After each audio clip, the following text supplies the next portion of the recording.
Hello and welcome everyone to Speed Gaming Worlds Collide Final Fantasy VI. Here are our weekly spot on Speed Gaming. I'm Retrophile TV here, joined in the booth by the wonderful Honeydew. How you doing, honey? Doing great. How you doing? Oh, I'm looking forward to a fantastic race here. We got 4 racers here this week, and 4 great names overall. We got Overswarm OS, we got Gar, Nobody War, and Hefe. It's gonna be a good time here, honey. Just out of the outset here. You got a favorite going into this one? Always got to put my money on Gar. Very aggressive player, tries a lot of risky stuff, and always works out for him. It's amazing how well he actually plays throughout. He's able to route very quickly. OS is someone that's fairly new to the community, but has definitely stepped up and put in a lot of work. Just a grinder. Nobody War has a lot of experience also, and I honestly, I'm going to say just from the outset, I think Hefe is going to surprise us here tonight, and give Gar a run for his money possibly into this one here. But it's going to be an interesting seed and flag set we're going to have here tonight. Not just the standard race flag. We did a bit of a draw beforehand. Shout outs to the Schwants for helping facilitate that, and we got ourselves some fun rules to talk about. Honey, you want to run down through that, or should I? Sure, I can run through it. So the first draft was Factory Upgrade, which if you complete the Magitech Factory check, which you need to find sellers to be able to access, you will be able to upgrade your Magitech ability if you have the Magitech ability. This will give you access to a move that can cause muddle. Tech Missile is the big one. It's a non-elemental attack that's good against just about every boss in the game. And it's just an upgrade that you absolutely want to go for if you have a Magitech character, because you're going to know what that character's doing for the rest of the seed. The next pick was Stronger Bosses, which adds 10 levels to the bosses at the start of the seed.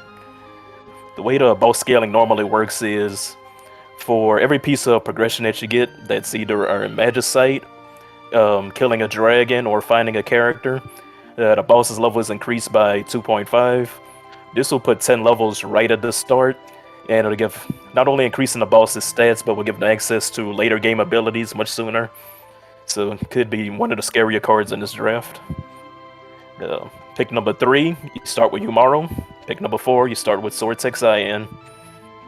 5 is Generous Rewards, which will multiply your experience rewards by 4 and your gold and magic by 6.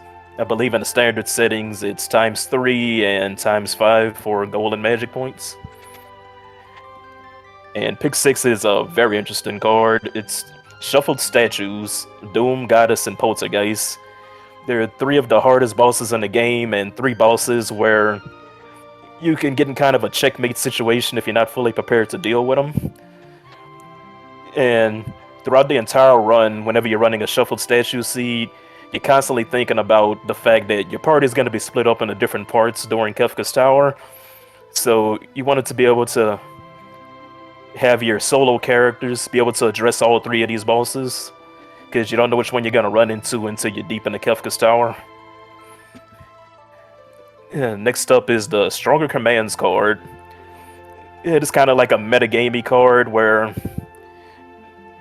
the abilities that people consider to be the strongest ones, like Swordtech, Magitech, Blitz, and many others, they're going to be the only ones that characters can have in this seed. It's going to greatly increase the chance of that Magitech possibly popping up and synergizing nicely with that card. Oh yes, that'd be great synergy. And if we have Celis and you see somebody get Magitech, expect that character to get added to the party immediately. But who knows, we could start with all of this.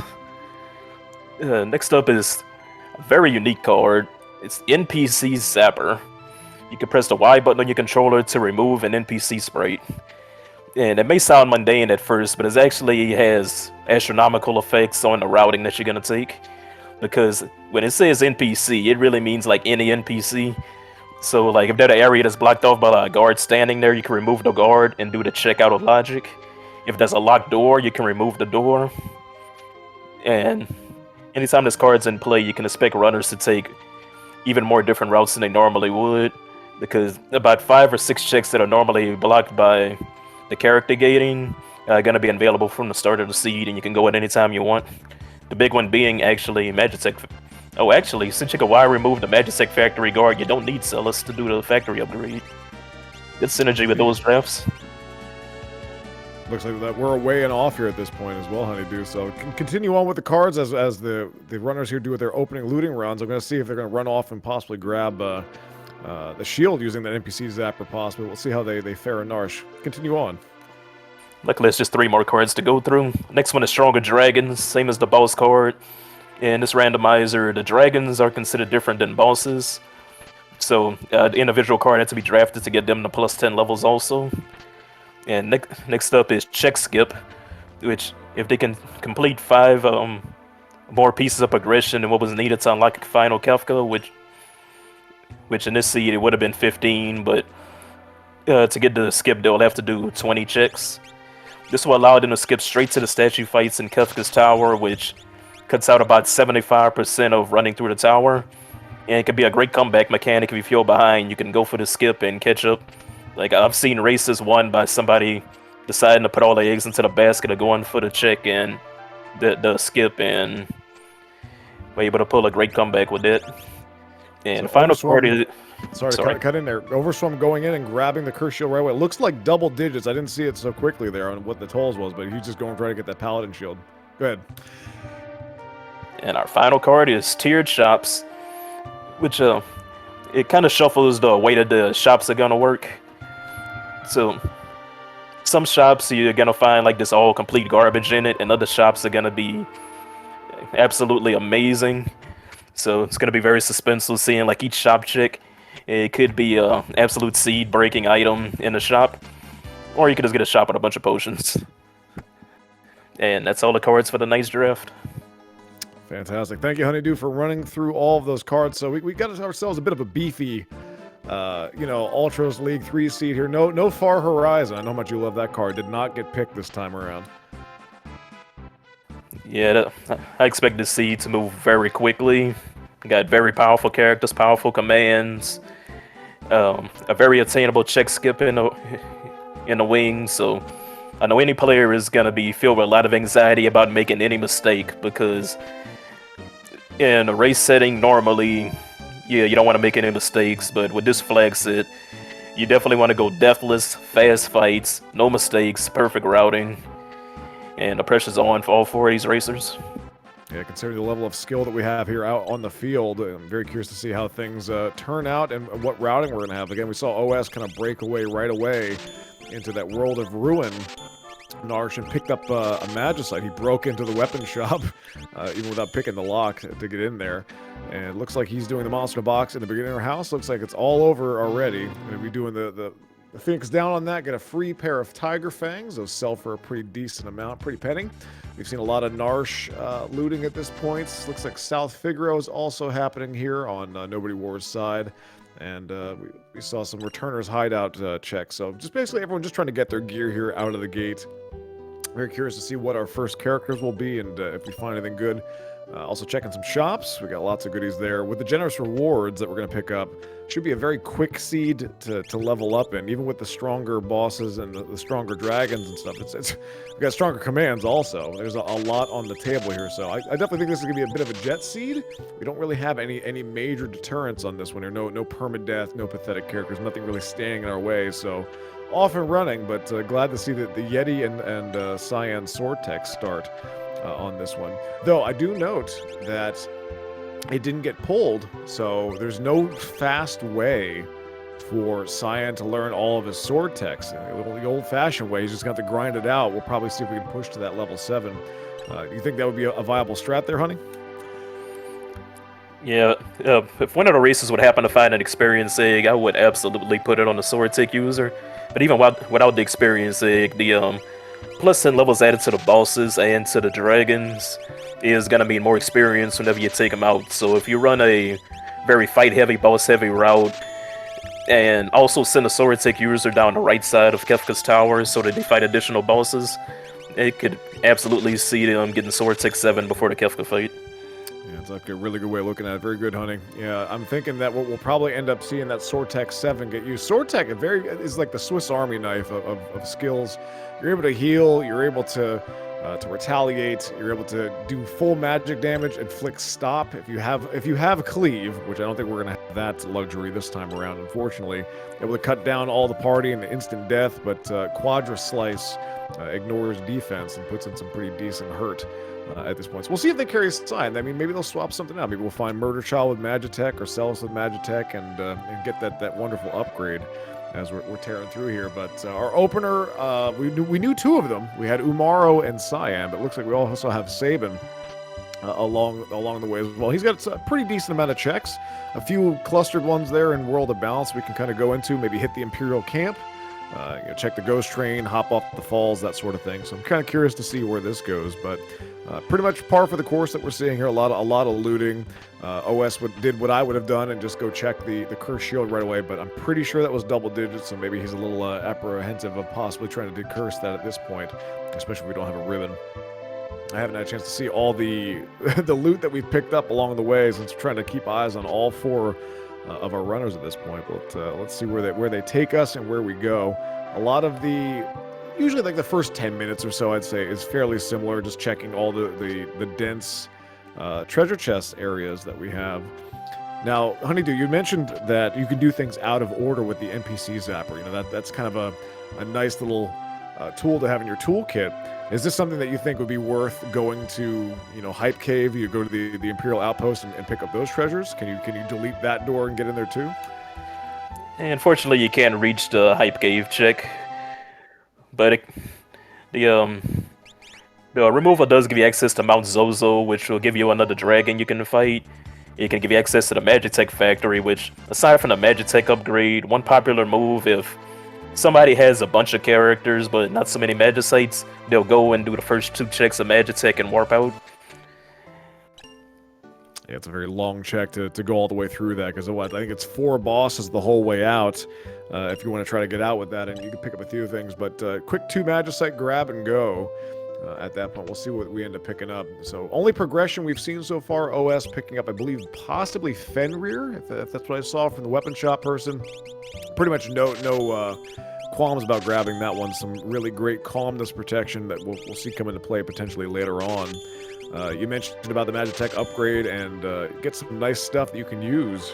Exfer being the one that's instant kill, can help with the long arm and help with tools later on in that final climb. So it's kind of weird that the way you start out, you're always thinking about that very, very end game with everything that you do and everything you're kind of gearing up for. I think it's kind of like the base foundation of Final Fantasy VI Worlds Collide. Is that how you approach things, Honey? Like when you start a run, are you always thinking about the end, or is that something you kind of focus on in the mid game? You think about it the whole time. That's what makes speedrunning RPGs, randomizers so interesting, is that you have to move fast and you're trying to build a party in 90 minutes or less, and there's so many thoughts juggling in your head.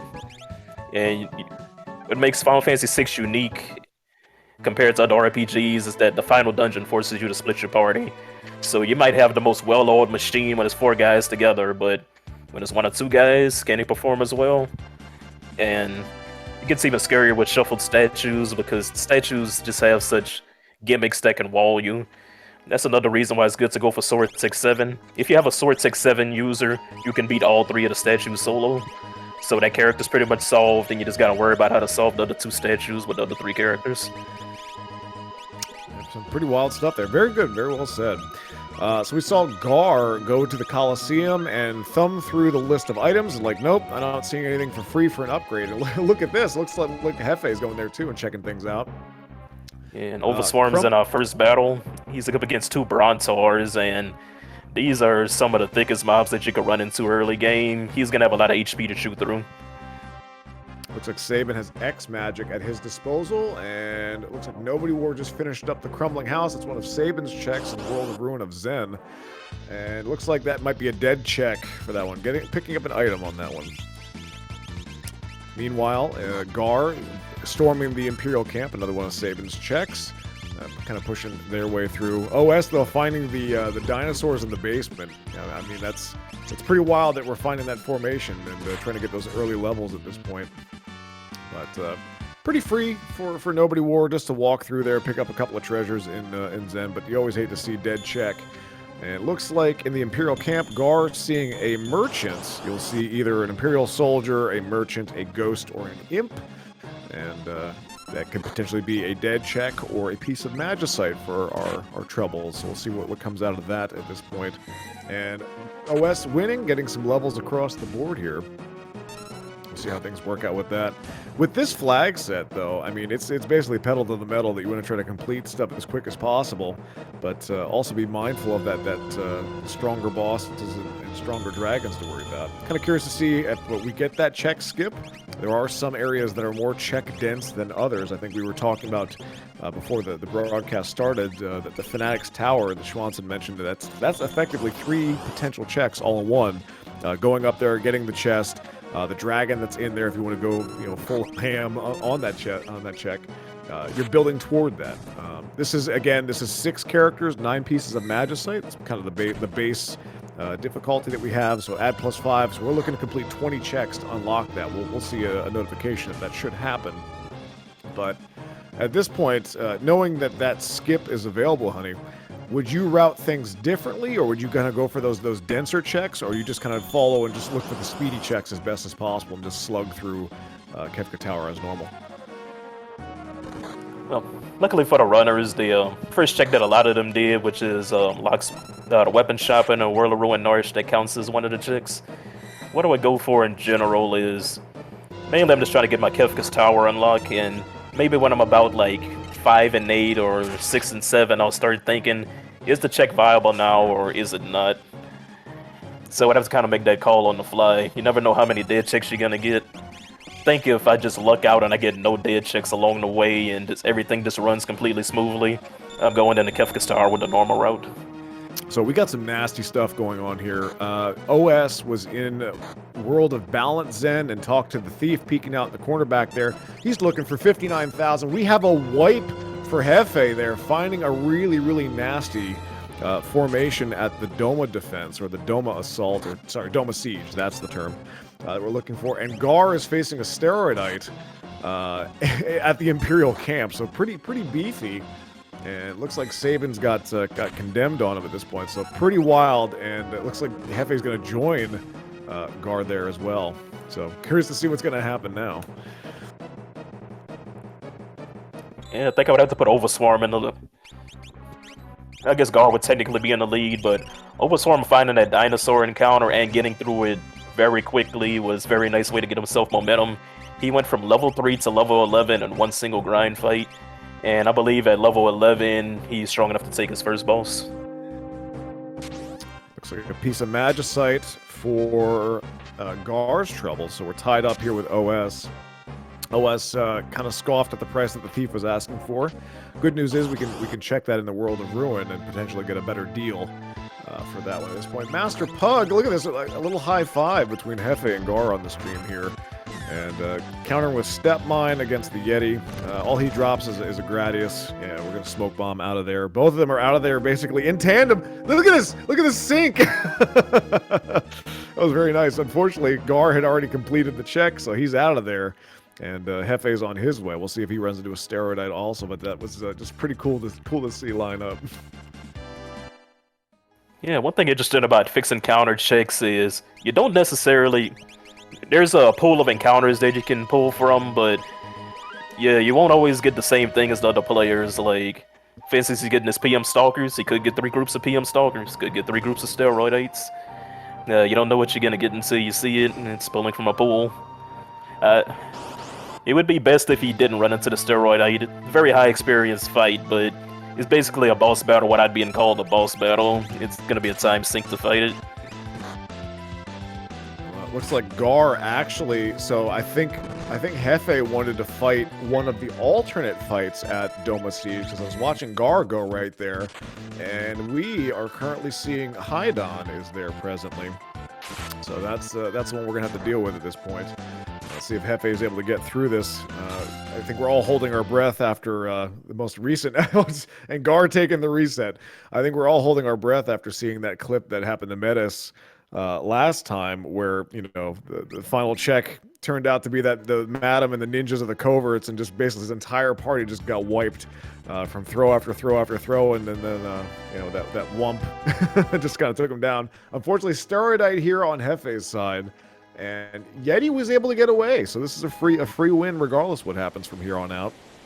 Looks like Gar is going to be jumping off the falls, and we see OS also now fighting Hydon there on the Dome of Siege, and that's the one that Gar kind of pieced out of at this point. We'll see what happens with that. If Hefe completes this fight, though, we'll get that piece of Magicite, and it looks like it's Opera House Ultros. It's quiet. It's too quiet. Silent Waterfall. Mm-hmm. It's very quiet. It's very quiet.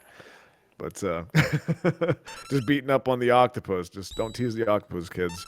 Let's see what we get for our troubles. Could be potentially a character, item, or Magicite. Yeah. And, one thing I have to compliment two of our runners on is Gar and Hefe. They both ran into checks that they felt they wasn't ready to handle, and they took the resets and pivot to something else very quickly. It is very easy to fall in the sunk cost fallacy in this randomizer, where you just keep banging your head against a wall instead of pivoting to something else. But this open world randomizer, if you got to pivot, you should pivot. Don't think that you have to keep banging your head against a wall trying to make something work when it's not going to work. So I think pivoting for both of them to different checks to get a bit more power was a good play by both of them, and it shows their flexibility in routing. Completely agreed on that one. That's definitely that takes a lot of self-control to kind of dig into, and a lot of discipline.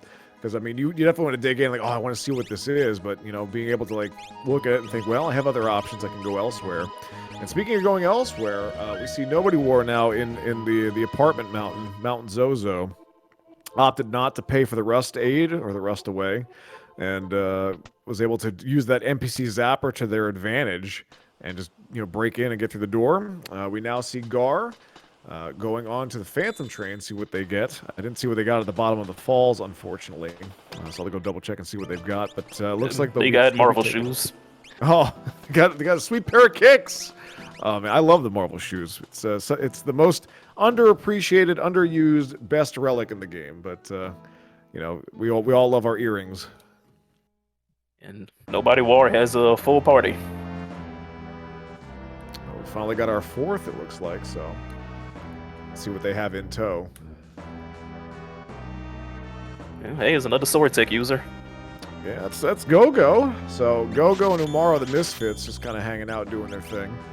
But we'll see how he gets kitted out on Nobody War's side and see what he does. Unfortunately, Umaro kind of wrecks some of those strats with trying to kind of keep things together.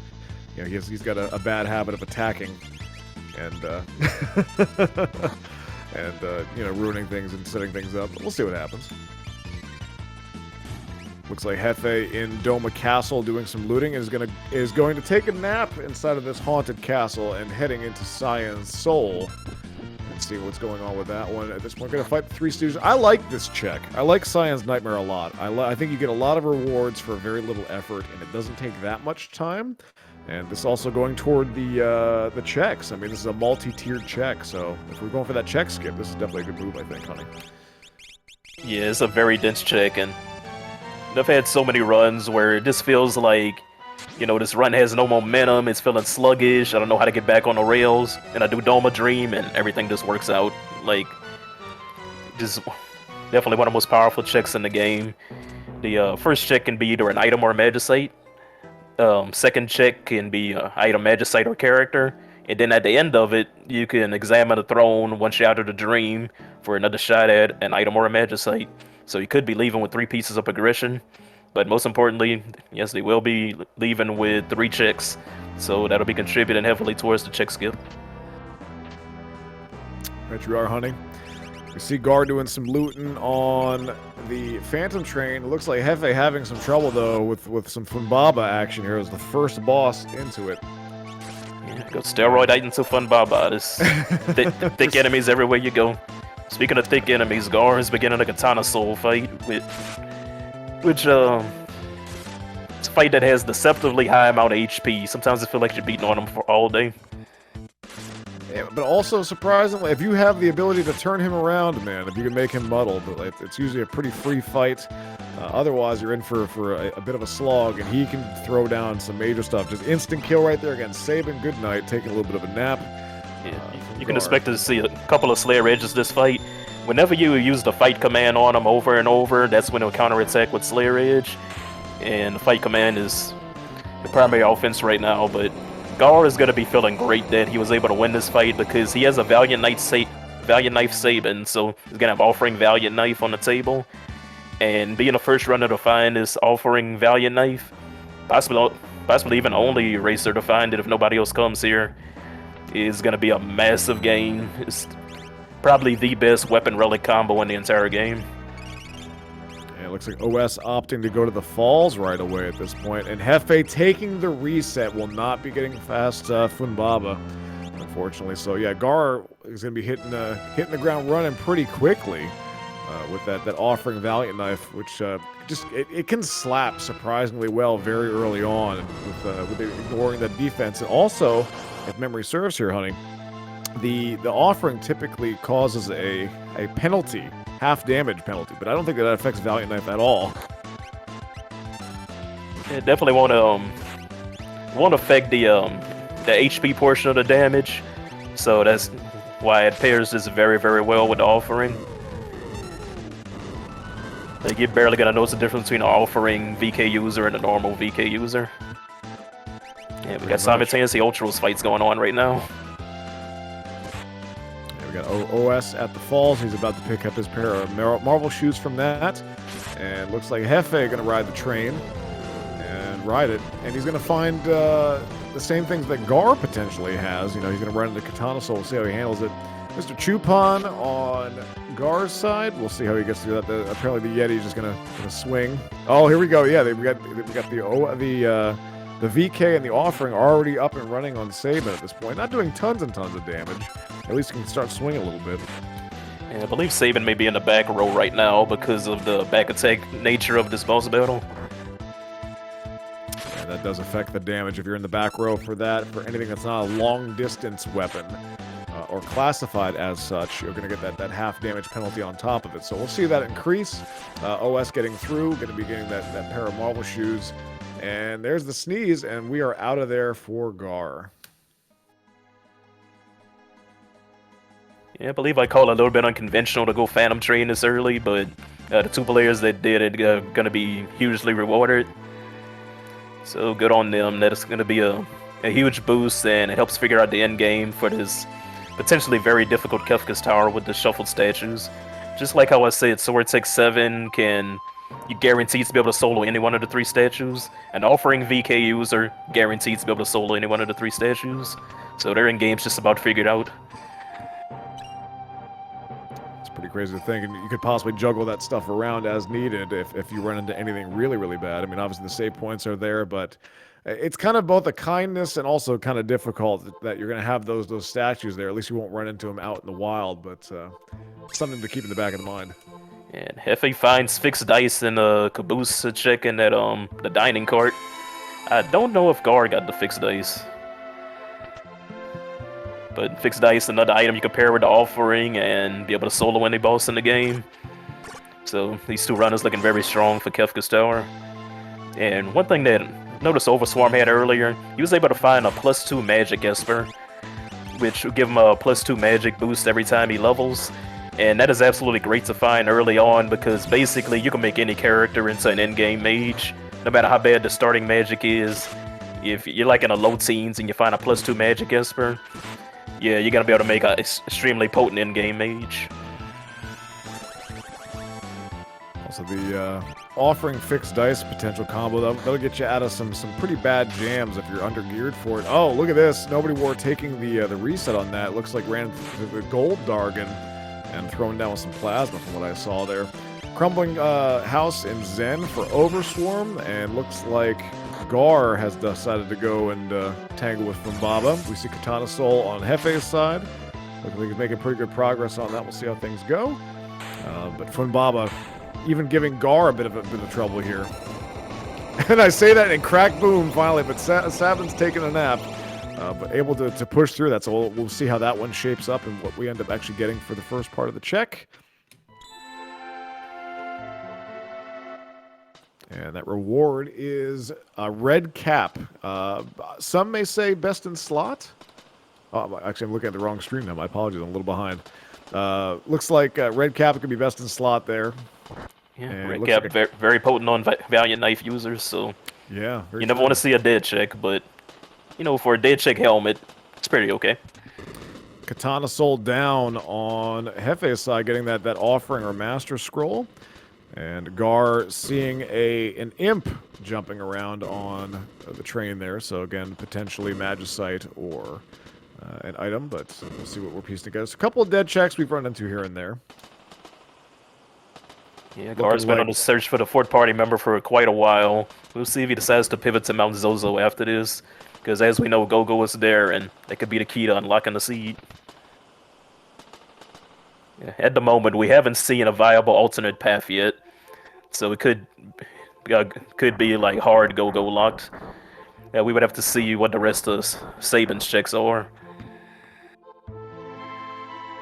OS wrapping up the Crumbling House, getting a Ragnarok. Ragnarok was the, get yourself a little stat stick for completing the Crumbling House. Not a bad gig. Hefe wrapping up Phantom Train, getting Ultros. And Nobody War, gonna go fight a dragon, and try talking tomorrow. Probably just do the 3-pack of checks while you're here. Why not? You got the Yeti to start with. We'll see what's there. I don't think he peaked. This is exactly what we run into last time, I think, with the Golden Dragon. So maybe just another try, potentially. Maybe he walked up there, just didn't save, and this time's like, you know what, I got this. We're going to try it out again. He's breaking Ice Rods on the first turn. Unfortunately, Yeti's auto attacks are going to ruin mimicking the Ice Rod. That's why Umaru and Gogo are just the most anti-synergy group. Hey, Umaru's just trying his best. He's just trying to help out. And Gold Dragon is probably my least favorite dragon to get for my first dragon fight. He just doesn't really have like a viable weakness for you to blast him down. It's not like, you run into Storm Dragon, hit it with a big lightning spell, or like Skull Dragon, hit it with a big fire spell. But this guy, you kind of just got to chunk him down, and your offense isn't going to be the best this early into the run. Definitely my least favorite first dragon to get. Gar wrapping up Cyan's Nightmare here. Let's see what he gets for his troubles. And he has found Bahamut. And with any luck, that won't be OnlyFans. And you get the double dip. This is why I like this check. You just get 2 rapid pieces of potential progression right here. And there it is. There's another one. How about Ifrit?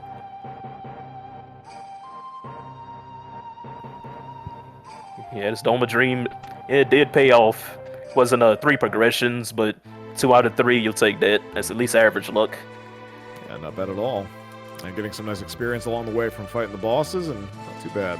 Efe about to get his Marvel shoes. Seems like everyone kind of doing their main thing at this point. Sure enough, Gar going to go do the Crumbling House, and we'll get his Ragnarok from that. Let's see if he's going to peek the Thief, possibly. Maybe not. No, he's just going to go. Oh, and Overswarm's going to take the Mount Zozo Dragon, which is something that Nobody War skipped. And it's Skull Dragon, which is my favorite dragon to get first. This guy is not a big threat. Especially when Yeti's throwing out the Ice Ball for 1.4k. And Saban cracking rods. But no, this is X Magic. This is straight X Magic that's getting used here for quad digits. So this Skull Dragon should go down pretty quickly. Yeah, Saban's normally not people's first choice for a mage, but Saban has a +2 magic as for equips, so he could be as good as any other mage character. Give him a few levels. Uh-oh.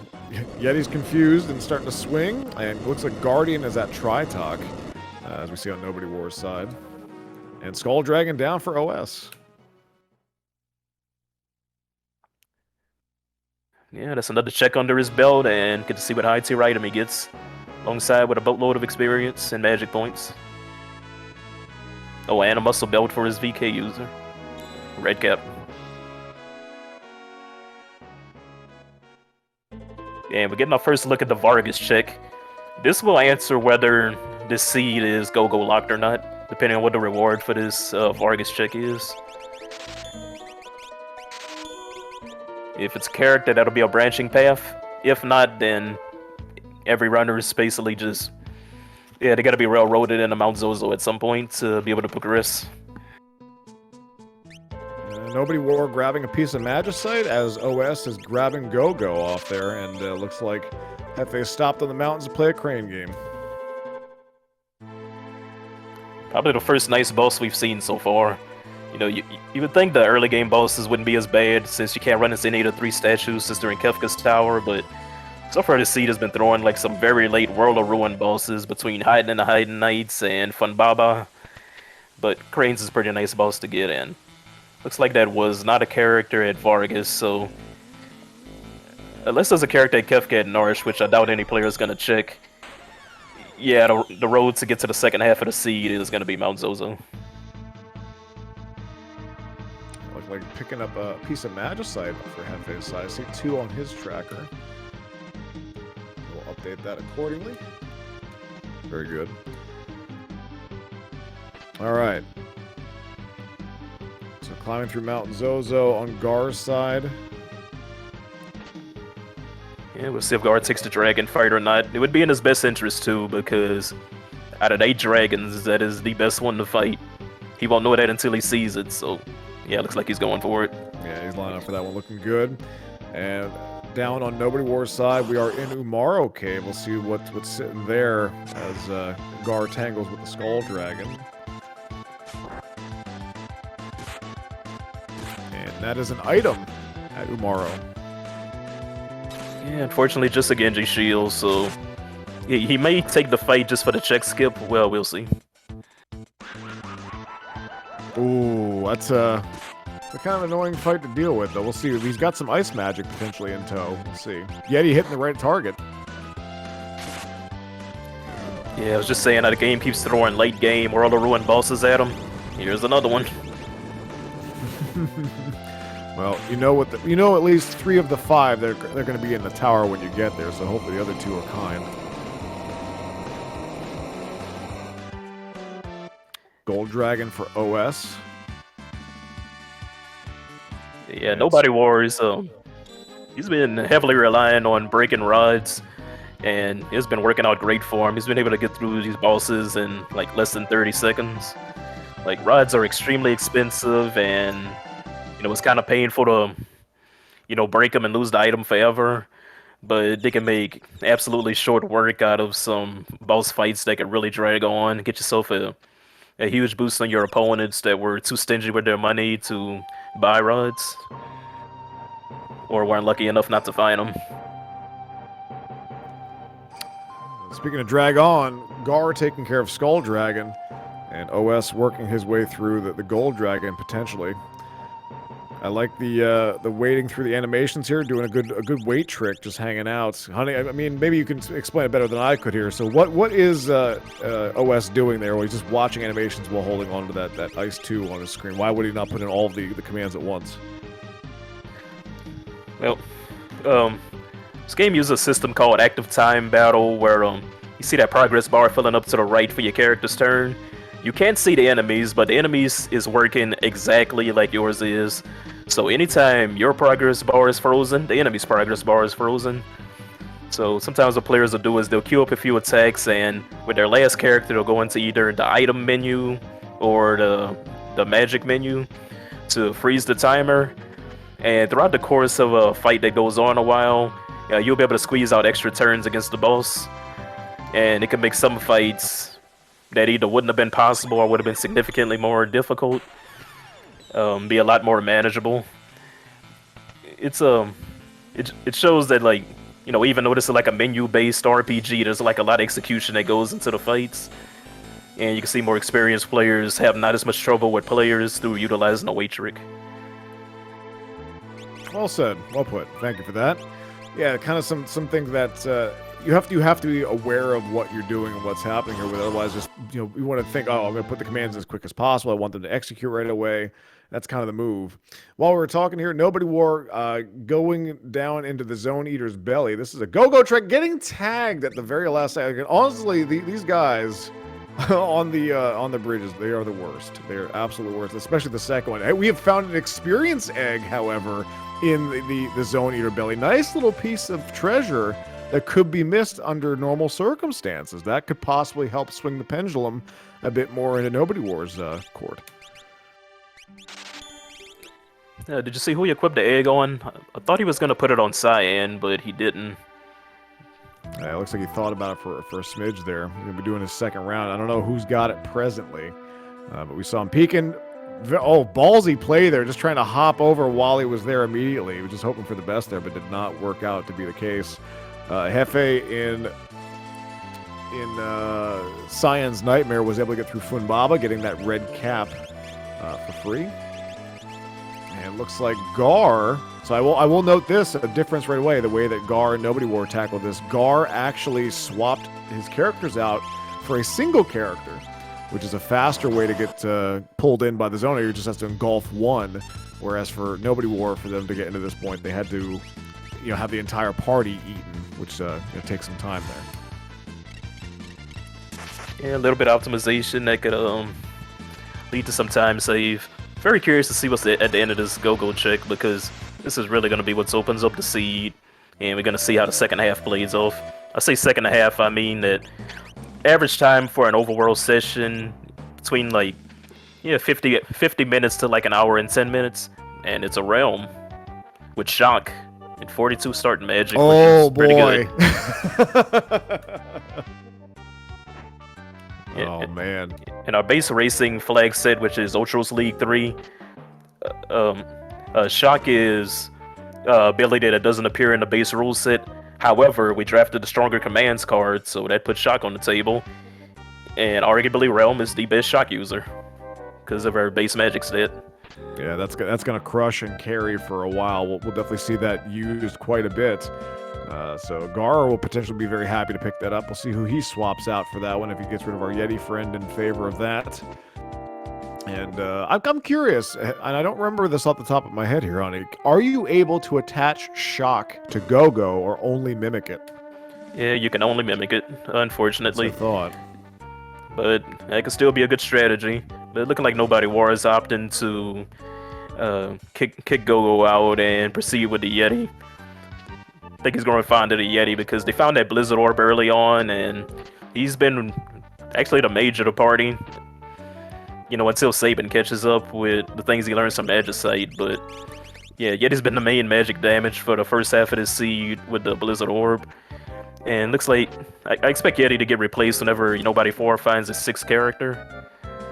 Not many players bring Yeti to the final boss battle, just because in the final Kefka battle, you better want to be really particular about what you're attacking and when. And Yeti is not somebody that's particular. I mean, I don't see any problem with it, but that's beside the point. You're the best Umaro player in the world. It's different. I'm the best at setting go and just putting the controller down. It's amazing. Anyway, moving on, friends. We're seeing Hefe in World of Ruin Zen. Gar, without a Warp Stone, has to go out the long way on this one, but I definitely don't think he's going to mind that too much with being able to have that for Realm. We see Nobody War in Cyan's Soul, and Overswarm doing a bit of a supermarket sweep in the meantime here. Yeah, one thing I meant to bring up earlier was that Gar actually had to walk out of Mount Zozo. So he's been doing a couple of walks of shames, been unable to locate these Warp Stones. And the checks that have been in front of him have been checks that you normally want a Warp Stone for. But, at least he was able to walk out quickly without losing. He lost a bit of time, but he was able to get out there as quickly as he could. Yeah, I'm assuming since he hasn't gotten any Warp Stones so far, he's probably going to do the entire seed without Warp Stones.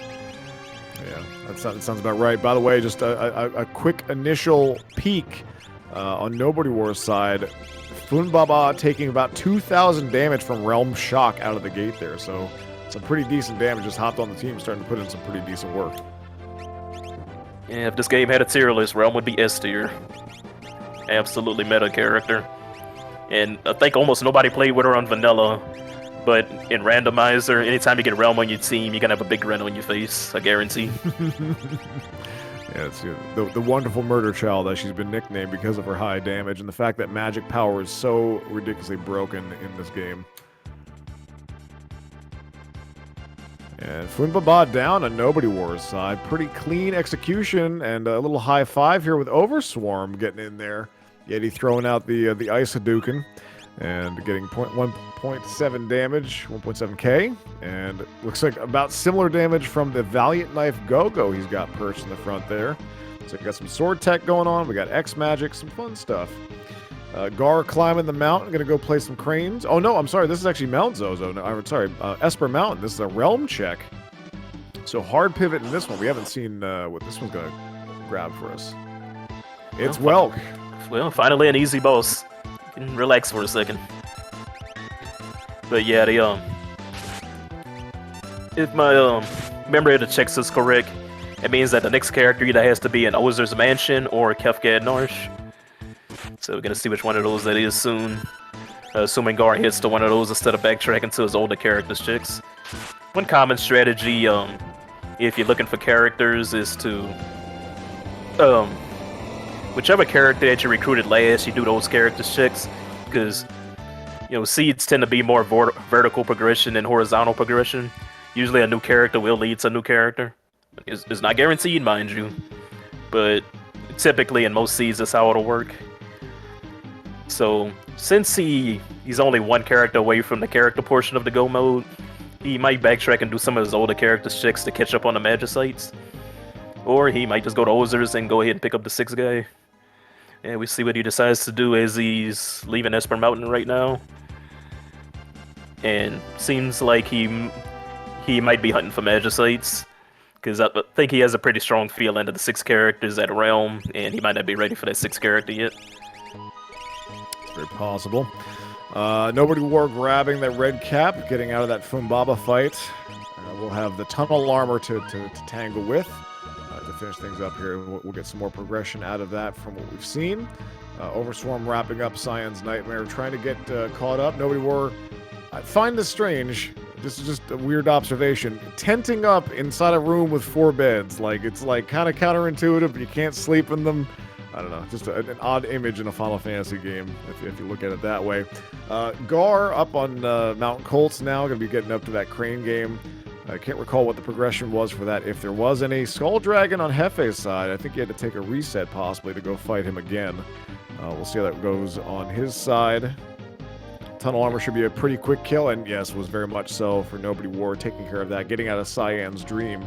So a lot of the same choices that we've seen, just in different orders. So a lot of the similar tools across the board here for each of our runners. We'll see how the routes converge eventually. But we did see some of the realm checks getting used. Gar still hasn't gone to Owzer's Mansion in the World of Ruin Jador. We'll see how that one turns out eventually if we end up there. Since we've completed a lot of the ones we've started with. So I think Realm might be the expansion. You were talking about the vertical versus horizontal progression. That might be a potential vertical on this side, and that'll get us to our 6 characters. We know Go-Go and Realm presently on top of the ones that we started with. We still need that essential 6th character. Yes, I believe the only skip we have available is the check skip. There are racing flag sets where you can get additional characters beyond the 6th one to get a skip that way, but that's not available today. So any character after the 6th one won't be quite as beneficial.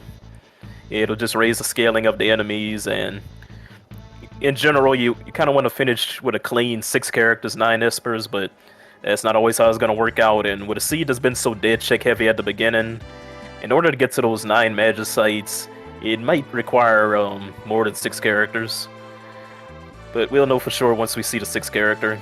It could be somebody with a lot of chicks, could be somebody with 1 or 2 chicks. But every racer is struggling very hard to get that Magicite counts up because of the heavy amount of dead chicks early on. Currently going through here and updating the totals on the tracker for the various runners here, since a lot of progression to keep track of, a lot of dense checks that are getting used. So right now we're seeing, it looks like, we have Gar with 5 and 5, 5, 5 and 1. That we're seeing 5 Magicite, 5 characters, and 1 dragon. Looks like OS 4, 4 and 2 from what I'm seeing here. Hefe working their way through the Zone Eater Belly, 4, 4 and 1. last but not least, Nobody War. Nobody War was able to route and get the characters quickly. A bit behind on the Magicites compared to Gar and Hefe. But he's going to be going backwards through these checks with his very powerful realm. And clearing even though it seems like he's behind at the moment, you know, he has the VK offering online, he has the Shock Realm online. He's going to be clearing a lot of these bosses that other players did early game much faster than they did. So that could slingshot him into being able to catch up. So Shock Realm, very, very good to have in your back pocket to get through Hide on, and taking care of those very, very quickly. So nice chunk of experience there, and we'll get Dome of Siege taken care of. Speaking of Shock Realm, Hefe will get their own here soon, and here's Alzur's Mansion on Gar. Pretty much guaranteed to be a character there, I believe. Yeah, I believe the only alternative to this place is Kefka at Norsh. And there have been seeds where it's Kefka at Norsh locked. But usually don't feel too bad about it in a race, because if you didn't check it, odds are none of the other players did it, so you know, you don't feel like you're behind if it ends up being a Kefka at Norsh lock seed. Nobody War stopping off at Nakia for a quick little shop and sesh. Good with that. And let's see who's at... Looks like the Wild Child. We're seeing Gao is going to be sitting at Alzur's. That'll be number 6, and that's Leader. Nice and easy fight here. You never know, Leader could pop off. You swing that axe and just start tearing people down. Yeah, you see, he did something. He showed Leader some respect. Just a little parting gift at that point, but not much of a problem for Gar to take him down. So, Gao is he's a character that comes with 2 checks. One is the Velt, which you go to the Velt and get to a random encounter with 3 characters, and you use a dried meat on the character that appears. It's guaranteed to be either a Magicite or a character. Now, for the dried meat, 5 item shops in the game are randomly chosen to have dried meat, and it appears that Gar might not have the dried meat yet, so we're going to see him dipping into some item shops. And it becomes a question, how long do you look for? Do you just skip straight to Serpent Trench, which is Gao's other check? Or who knows, maybe the first item shop you look in has it. Hey, first item shop you looked in had it. Good old Gar luck. So yeah, pretty good guess where we're going next. I mean, he was your pick going into this here. Definitely has a good amount of experience, and definitely looks like he's got. He makes all the right choices with the routing. And we're going to be going to the auction house. Get yourself fancy. Glowing stones still available. Let's see how that luck turns out. Yeah, it looks like he's trying to hard force being able to go into Kefka's Tower with six characters, 9 espers. He's trying to keep the scaling as low as possible. So, it wasn't going to happen, like, just going through the character checks normally, so he's going to do some unorthodox stuff, such as the auction house, which could have between 0 and 2 Magicites, and it won't increase your boss scaling any to do this check. Oh, and more luck, he got the Magicite on the first check, which I believe is about 20-25% chance. And we can tell by the NPC message at the entrance, he will say if there's more Magicites available in the auction house or not. He said it the first time he talked to him, but not the second time. So that means there was only 1 Magicite available in that check, and we got that 1 Magicite. A quick in and out on that one. Very, very fast progression check on that. Just got to throw down some cash and get out of there. And looks like, wow, look at Sabin slapping. 6K right there. Nice block from the leader's attack there on his death counter. Hefe going to be walking away with Gao on this one. We got Vargas at the Magitech factory for Nobody War. And looks like we're going to be taking in the Opera on Gar's side. Okay, I'm going to be honest. I completely forgot that Y remove was in play. Okay, with Y remove, it is going to be very easy to get more Magicites, I believe. But doing exactly what Nobody War is doing is, I think he's going to do the first 2 or possibly even 3 checks of Magitech Factory, and that'll help him catch up on the Magicite check. And he might be able to get into Kefka's Tower with only 6 characters to the scaling. Ooh, we have, looks like Red Dragon on the stage here throwing out a Flare Star. Remember, we have those stronger dragons in play here as well, so I'm curious to see what works out for that on Gar's side. Yeah, Gar going for this Opera House Dragon is a bit of an unorthodox play, but it makes me suspect that he's aggressively going for check skip. because the dragons do count as chicks. Let's see who's standing at the top of the steps here in the Magitech factory.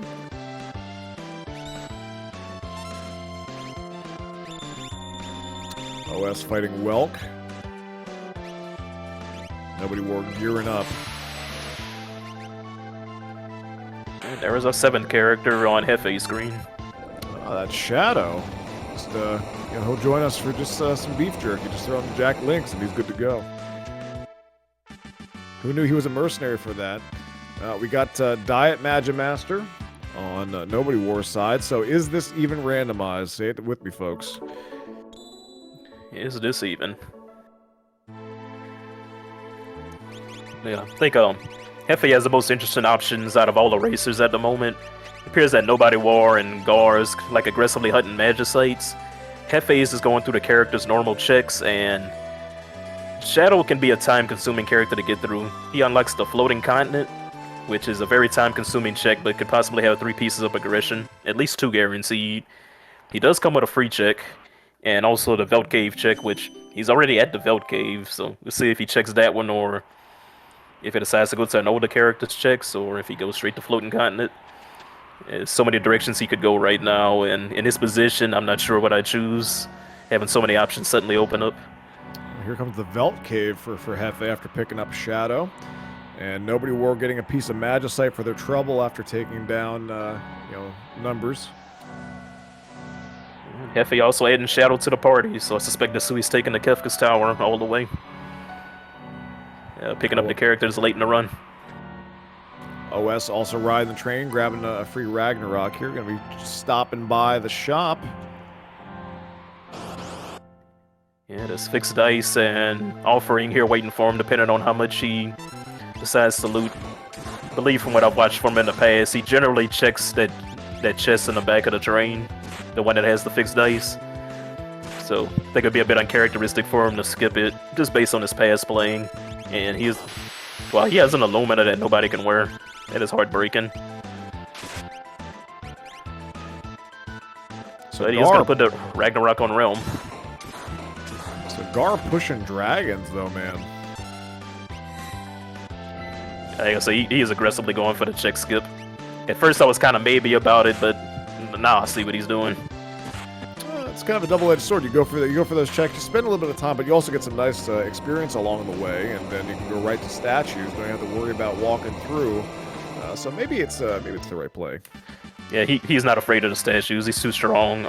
Offering VK Sword 6-7 once he gets to level 44, which the dragons will help with. Another offering. Believe he was one of the players that found the fixed dice. Yeah, he is not afraid of those statues. Currently level 40 on Cyan. 4 more levels to unlock the Sword 6-7.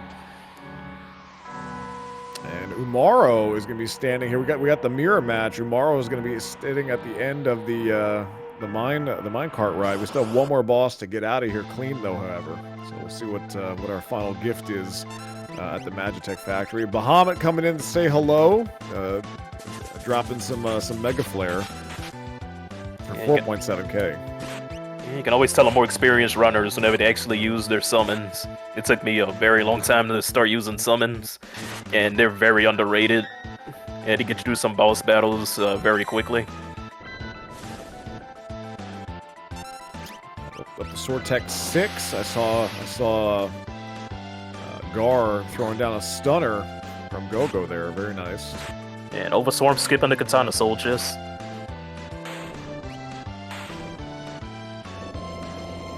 Nobody War has to do here, and gets a Magicite, Terato for that. And what do they fight? Found Dad. What's up, Dad? Just flying through the air, the world's craziest dropkick. Yeah, definitely a boss he's going to be happy to see. But what they had to run into early on in the seed, I think they won't be too surprised to see mostly easier bosses now, because the seed really gave it to them in the first 5 or 6 boss battles. But there's only so many hard bosses in the game, and we know 3 of the absolute hardest ones are in Kefka's Tower. Yeah, so definitely gearing up for that. They definitely have a lot of offensive ability already, so that shouldn't be much of an issue, I'd imagine. Yeah, and also they have a lot of. There's a boss in the game called Master, which can be a hard wall to a lot of party compositions because you really want non-elemental damage to be able to deal with them, and not deal with the wall changing shenanigans where he either becomes immune or absorbs most elements. And everybody's party is very well equipped to handle Master. And Doomgaze is another one of the hardest bosses. I believe everybody's also equipped to handle him. Like, everybody's found his stride with building their parties, which is a huge part of this randomizer. You gotta move, but also you're trying to build this unit of a party the entire while that you're moving fast. I think that's one of the most enjoyable things about this game is just being able just to start from nothing and then build something that you're able to complete the game with and just kind of pushing through. It's a very engaging element of this randomizer because every path is different with every seed. Yeah, just non-stop action. It feels so engaging. That's why I recommend that everybody who wants to check out this randomizer go to ff6worldscollide.com and start rolling up some seeds for you to play. Like, you don't have to be a speedrunner. It's a very fast and exciting experience, even casually. Like, even for your very first time playing it, you can complete a seed in around 3 hours. And if you don't, you'll get faster every time. And I just find it to be very enjoyable. Like, we're all adults, we're all very busy. And sometimes you just want to come home from work, run like 1 or 2 seeds, and go to bed. So yeah, I find this fits in my life like way better than playing vanilla RPGs that can be like 60-hour playthroughs. Just do myself a little 2 hours World Collide seed and have a good time.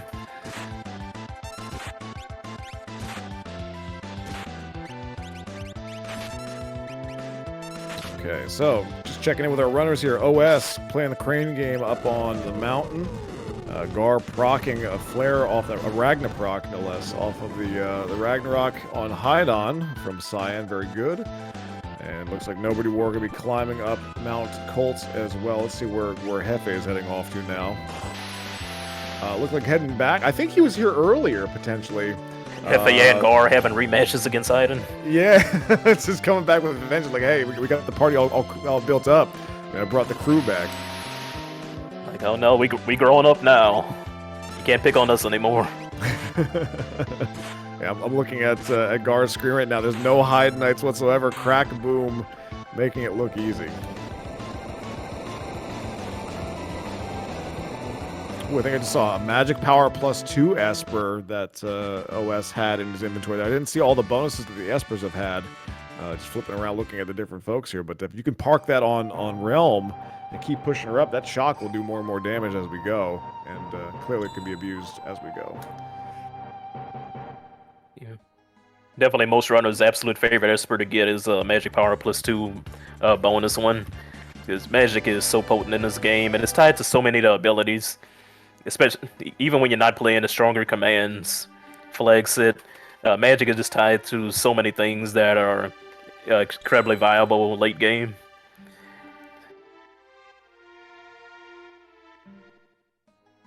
Or viable the entire seed, actually. Yeah. Having a strong spellcaster gets you starting off fast. I think that's one of the things that's just on the outset is like finding that foothold, is getting that momentum to kind of keep pushing as you go. And as you complete checks, you're gaining those levels. And especially with generous rewards that we have in this seed here, you're gonna push yourself up. Stronger enemies and so stronger bosses and dragons, that's fine, but you're gonna get those rewards very, very quickly. Hence why we've already seen, Sword Tech get to 6 and 7. We found an experience egg in the Zone Eater's belly that we can kind of toss around and either push Realm or Cyan any further. It seems like they're the ones that are really putting out the damage. Saving with the Valiant Knife has also been pretty good. So a lot of viable strats here to split up the gang and do some work from KT once we get there. Yeah, I could promise from minute 1 of this seed, they were thinking about how they were going to handle those shuffled statues at Kefka's Tower, and they got the tools, they got the answers. You just got to get the unlock.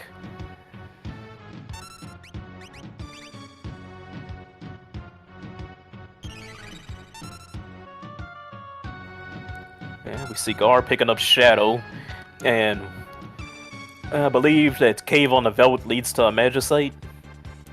Not sure what Shadow's free check led to, but if he goes to Cave on the Veldt and gets that Magicite, he will be in go mode.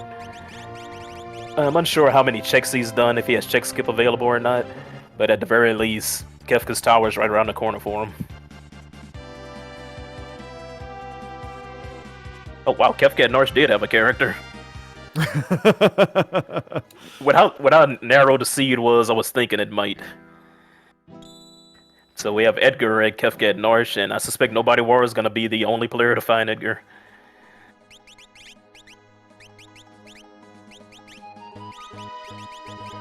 It's going to be the biggest divergence we've seen at all the runners' routes so far. Gar sitting at 793 right now, so he's got statue skip. We are in KT. I'm foreseeing the future here, but yeah, he's there. I just peeked over to look at his tracker, and he's pushing. He's going to use his skip, so he'll be the first one to drop. He does get the skip and unlock at the same time. It's absolutely immaculate routing. Everything just worked out. Right at the hour mark, too, no less. Look at this. We knew it'd be a speedy one. Now, curious to see how he divvies things up. Sabin and Cyan up in the middle for this one, so they're going to have two to contend with. Since they're going up the middle route here. When you have the statue skip, where you put your party is where they drop down here in this one. Usually your A team's in the C team. I know that sounds strange, but usually you put your best folks in the third slot if you're going to walk through KT the normal way, as they're the ones that will typically go through and fight 3 bosses instead of just the side statues like the other ones do. Yeah, it looks like he said he opted to have the Shock Realm take care of herself on the left side. Go-Go, you kind of have to pair him with somebody, because you won't have access to any of his magic if you don't. So he's been going up the middle with Sabin, and the Sword Tech Cyan's going to be on the right side by himself. So yeah, it looks like he paired up the 2 weakest characters, and the strong characters are on their own in the side lanes. And we run into piranhas. So just the time lost fish. No big deal there. Oh yeah, we're not in a hurry or anything. And neither are they. As I understand at this point, in the vanilla game, you just basically just wait for the music to repeat, and then you can fight Rizapos. But I think this is randomized somewhere between 30 to 60 seconds. Yeah, I forget exactly what the range of time is, but I can say without a shadow of a doubt, Gar rolled very, very low on the spawn time, because Rizapos is here already, and it's going to go down in 1 turn. Yeah, it's 10k slapping from Sabin there. And VK putting in work, as we knew it would. So one more boss to go for Sabin and Go-Go Buddy Cop film. We'll see how that one works out. Hefe taking down numbers. And we have an Atma weapon on Nobody War's side. It's pretty wild. I guess that's the general that was attacking Narsh. Yeah, Nobody War is definitely taking the most unique route. On Gar's screen, the statues are still shuffled. They're not guaranteed to be in the vanilla locations. So we're going to get our first peek at the middle statue, and it's going to be Doom. I think he might be happy to see Doom here because... Actually, maybe not. You often wonder which of your party's best suited to handle Poltergeist, because Poltergeist is the strongest one. And you also need a way to get past the love token ability of Goddess, which she'll force a character to take hits for her from anybody that uses the fight command. I think he might have maybe wanted to see Goddess here because using an offering goes through the love token. I believe Doom's the easiest out of the 3, and Sabin made short work of him. We'll see now how his solo characters do against Goddess and Poltergeist. Hefe laying the smack down on Welk here, by the way. And this is going to put him in Gomo, because I think Shiva is here at the Esper Mountain at this point. So opting not to use Shock, just kind of slapping with Ragnarok right in his face and proccing Flare. So that should be Go mode for Hefe. I think that'll bring us to 7 and 9, possibly?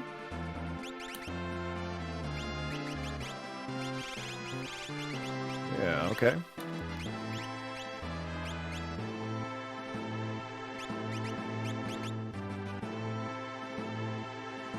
So we've got 2 folks in Go mode, possibly.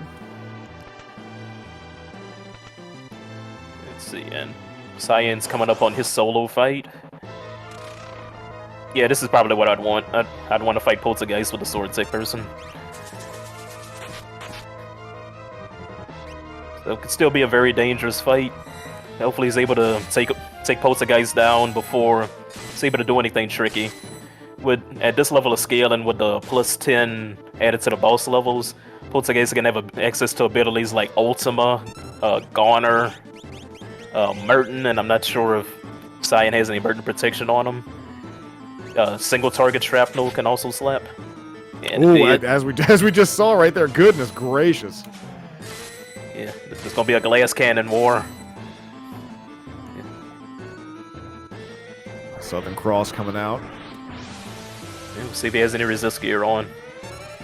He does not. Oh boy. Empower? Yeah, here we go. Now, this, like I said, this is the Swiss Army knife right here. Yeah, Get himself boosted back up. Nice usage there.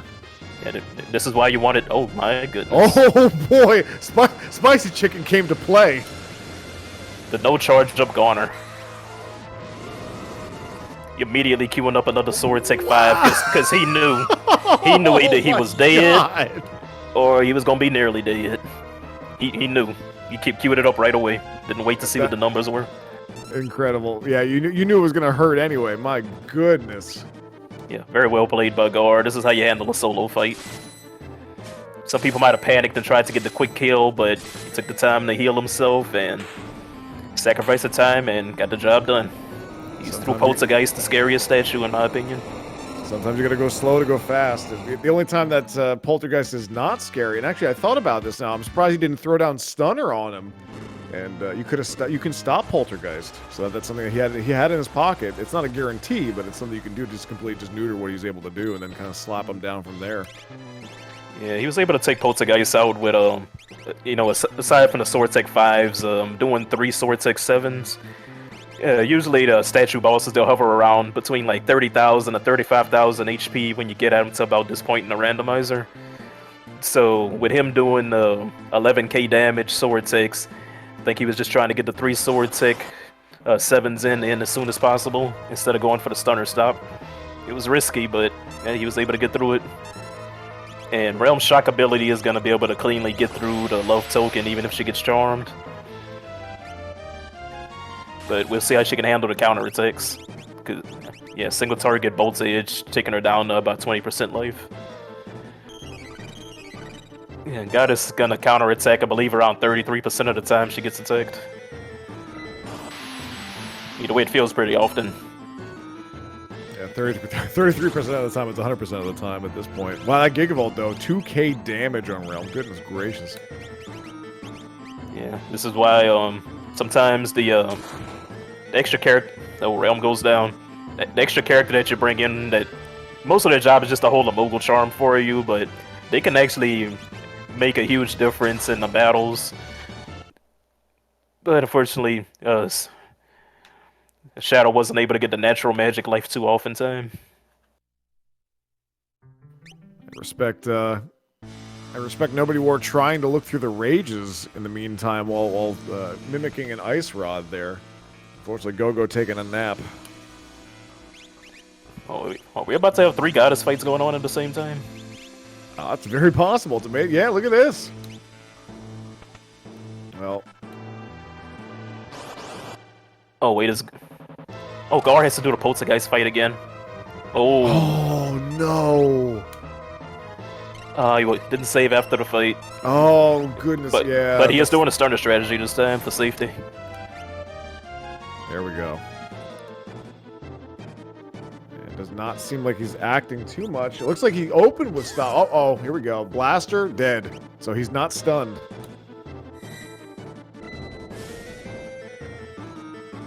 Amazing that Gar played so well and precisely. And now as things are converging... Ooh, that shrapnel miss. That was nice. We know he's got Goner in his pocket, though.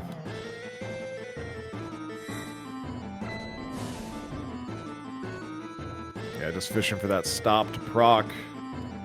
Yeah, Nobody War was able to make short work of Goddess, his Sword Tech user, and Hefe's Sword Tech user are going to be used on Goddess.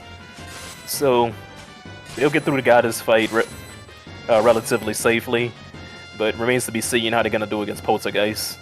I believe everybody's going to do fine against Doom, but Poltergeist could be an X factor for the other players. OS joining the party as well, getting that check skip and hopping on in. So we got everybody in KT at this time, friends. Yeah, it's gonna come down to who built the best party and who can use that party the best. Everything in the race is led up to this moment. And so have these 4 racers neck and neck. And there's no telling who's gonna get to Kefka first and who's gonna beat Kefka first. This is definitely one of the closest races we've ever had. Yeah, this is great. This is awesome to see what's going on. We got 2 poltergeist fight happening right now. We saw Goddess on here. We'll see how things kind of converge once we get to the clans themselves, but this is pretty wild. Missile getting thrown out on Nobody War's side a little bit ago here. Just tagged Umaro and Realm for a ton of damage. Umaro getting the stop treatment. So it's just going to be Realm taking the reset on Nobody War's side. Yeah, at least once you've had the statue fights peak, you can kind of, you know, pre-game and decide what you're going to do. I've noticed one unfortunate thing about Nobody War's routing. He is level 43 on his Sword Tech user, so doesn't quite have Sword Tech 7. But he was able to get through Science fight fast. So he'd meet a slower Kefka, but he was able to get through the statue fights just fine. Yeah, it's unfortunate. And we'll see how he does against Poltergeist this time around. It could be a fight where you see people take resets immediately as soon as the fight starts, because in a script, I believe, I want to say there's a 33% chance he opens with stop. And as soon as he stops somebody, he'll do a blast on the next turn to kill him. And Yeti can't revive a character that's been killed, so if it does the stop blaster combo on Realm, you know, just take the reset and start over, like don't even wait around to see it.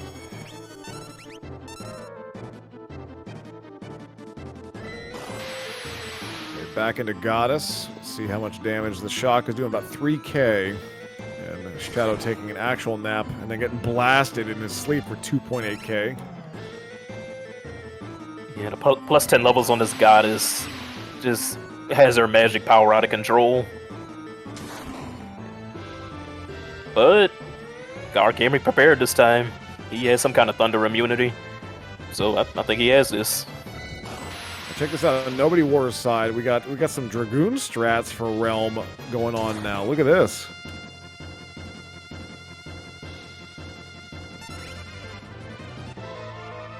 Pulling out every trick in the book. It doesn't matter. You know, anything's faster than dying. So just try to get through it as quick as you can at this point. But everyone kind of struggling at the finish line here, or well, close to the finish line. And validation chest for Overswarm, but does not have the Moogle Charm on. Just decided just to walk up there as normal. Oddly enough, Hefe and Overswarm fighting the same formation. Yeah, getting a feel of the last minute training in. Yeah, Sabin might be the one that's carrying this final battle. Although everybody in the party is very strong, so don't necessarily need a carry. But I think Sabin will be the most impressive in this final Kefka fight. So Nobody War right now, double-digit life for both. Yeti about to go down. Realm with the Dragon Horn wow, dude, VK. Clutching it out. Yeah, I have not seen Dragon Horn VK often, but it did the trick. And I believe Gar may be the first one to step on the switches leading to Kefka. See what happens with that one, but yeah, I mean, just opting for that safety against Poltergeist just to try to get out of there. Just you knew that you had Yeti on the back there. So we got Gar he's in. He's got all 3 of them there. We're gonna be heading into the final climb. We got 2 folks on Doom. Looks like Nobody War kind of emptying out equipment, kind of gearing up and getting ready. Yeah, very unorthodox route and unorthodox strategies from Nobody War. Check this out. Sorry, honey. Check this out. The OS and Hefe both clearing Doom roughly at the same time. Yeah, absolutely neck and neck.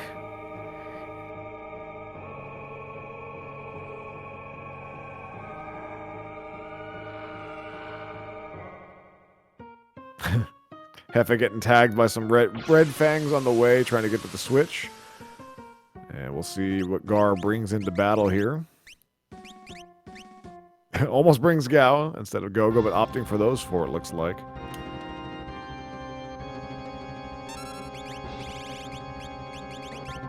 On the remaining screens, we got a bunch of equipment. We'll see how things work out here for Gar. Trying to get rid of that long arm, though, but misses. Yeah, the long arm, which the left arm, or left, not his left, is susceptible to instant death. And by that I mean any kind of instant death, even Break and Shoat. But Odin will work, Raiden will work, Expert Magitech, Doom, X-Zone, even Nigger's Chainsaw will work. So people are always going to go for the chance to take it out, because it has the second worst counter attack if it's the last piece of this form to die. The worst counter attack is if you kill the head last. It'll do Quake. So usually order people to kill it in is they'll try to instant death the arm, they'll focus down the head, then they'll do the short arm, which is to our right, as the final kill, because its scripted counter attack on death is just a normal attack.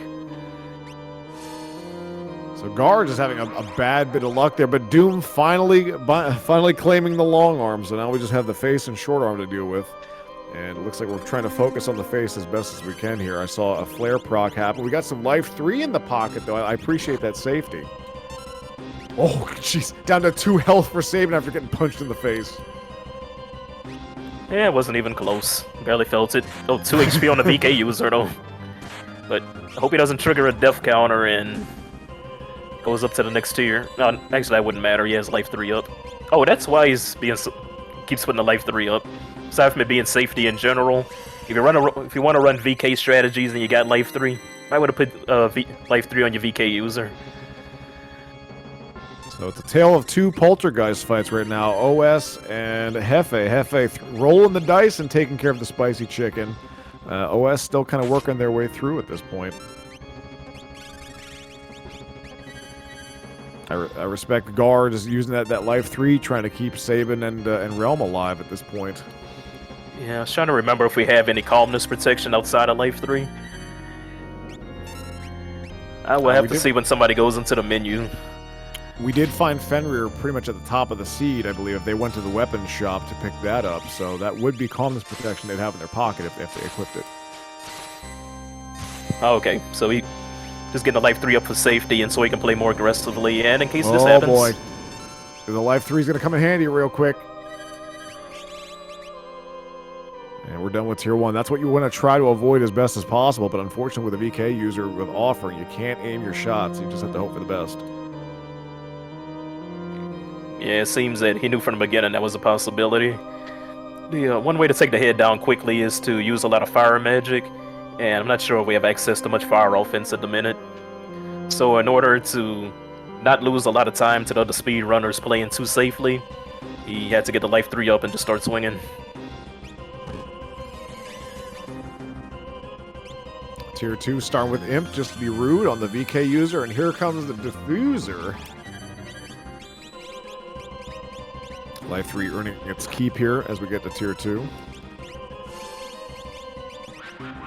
Goddess on Overswarm. Nobody War going up against Doom, and Hefe is the second one to get into the inner cloister of Kefka here, and getting set up to do a climb of their own. Some nice damage there from Sabin on Gar's side. Here comes Muddle. Misses, though, on Go-Go. So, honey, you want to talk about tier 2 and the mess that we have to deal with here and what the strats are? Yeah, tier 2, like with all the Kefka forms. This is why very few people will be brave enough to bring Umaro into a final fight. You have to be like really particular about which pieces you're taking out first.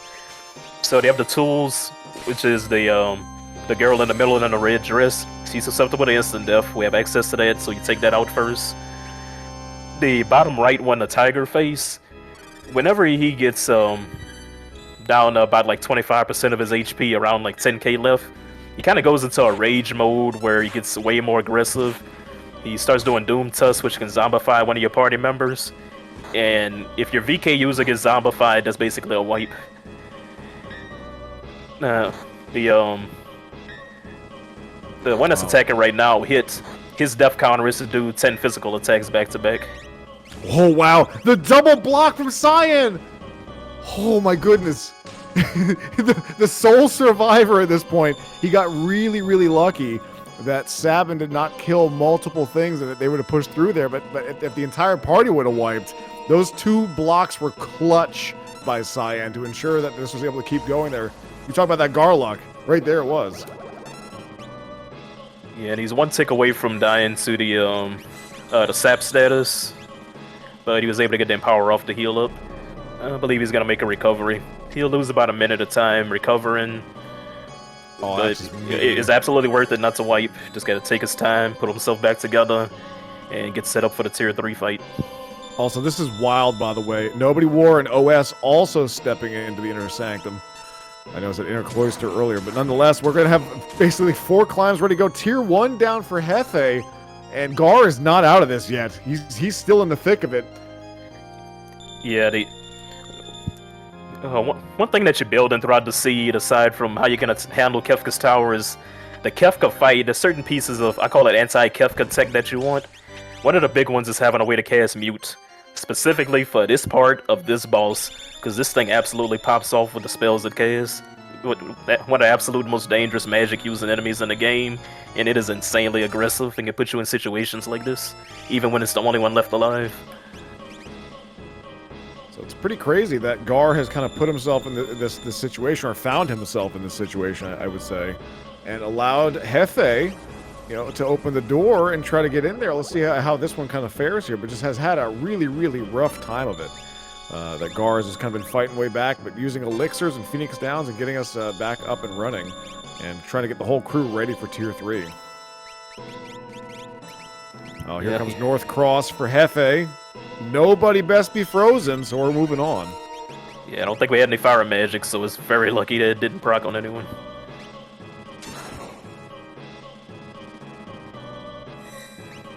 OS casting Doom on Long Arm and having difficulty as well taking that down. For some reason, Long Arm is just being real stubborn tonight, honey. Yeah, but the instant death moves, when they're hot, they're hot. When they're not, they're not. So he does have Fire 3, so he'll be able to guarantee that the Quake's not going to happen. Throw a few Fire 3s on that head, and even with multi-target damage, it's very unlikely that it'll be the last piece to go down. Oh, yeah, we have the Fire 3s currently hitting quad 9s on the head.